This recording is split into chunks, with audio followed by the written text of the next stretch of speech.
Bonjour à toutes et à tous. Aujourd'hui, on va se pencher sur un sujet qui nous touche de près, notre relation à l'argent. On a souvent tendance à le voir comme une finalité, le but ultime à atteindre. Mais, et si on changeait de perspective, si on le voyait différemment? C'est exactement ce qu'on va explorer ensemble. Cette phrase, c'est un peu le cœur de notre réflexion. Est-ce que l'argent est à notre service pour nous aider à construire nos vies? Ou est-ce qu'au contraire, c'est nous qui sommes devenus ces esclaves, piégés dans une quête sans fin? C'est ce grand dilemme qu'on va essayer de décortiquer.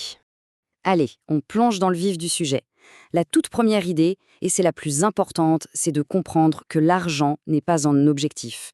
C'est juste un instrument, un outil, ni plus ni moins.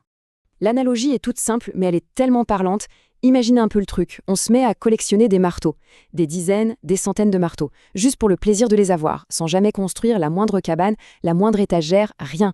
Ça n'a aucun sens, on est d'accord? Eh bien, c'est exactement la même chose quand on accumule de l'argent pour l'argent, sans aucun projet de vie derrière. Sa vraie valeur, elle n'est pas dans le chiffre, elle est dans ce qui nous permet de faire, de bâtir. Et là, on voit bien les deux visions qui s'opposent. D'un côté, on a l'argent comme un moyen. C'est un levier super puissant pour réaliser des projets, pour assurer sa sécurité, pour aider les autres. Et de l'autre, il devient une fin en soi, une obsession pour des chiffres sur un écran, complètement déconnecté de la vie réelle. La vraie question, c'est de savoir de quel côté on a envie de se placer. Bon, maintenant qu'on a posé ça, regardons un peu ce qui se passe quand les choses dérapent. Parce que oui, quand l'argent n'est plus un outil mais devient le but suprême, les conséquences peuvent être assez destructrices. Ce tableau résume assez bien les dégâts. Sur le plan personnel d'abord, la course au toujours plus mène tout droit à l'épuisement, au burn-out. Et on le sait, les études le montrent, passer un certain niveau de confort, gagner plus d'argent ne rend pas vraiment plus heureux. Ensuite, au niveau de la société, cette logique, elle creuse les inégalités et elle dévalorise des métiers pourtant essentiels, je pense aux enseignants, aux soignants, simplement parce qu'ils sont jugés moins rentables. Et enfin, sur le plan éthique, les conséquences sont parfois désastreuses. La quête du profit à tout prix peut nous faire oublier l'essentiel, le respect des autres et de la planète.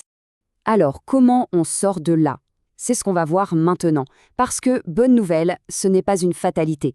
On peut tout à fait choisir de changer notre regard et surtout de reprendre le contrôle.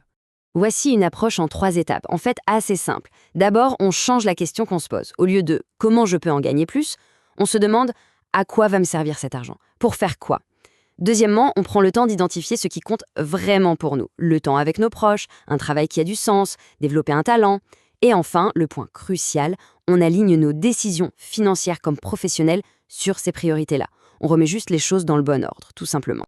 Attention, et c'est un point super important, on va aborder ça pour qu'il n'y ait aucun malentendu.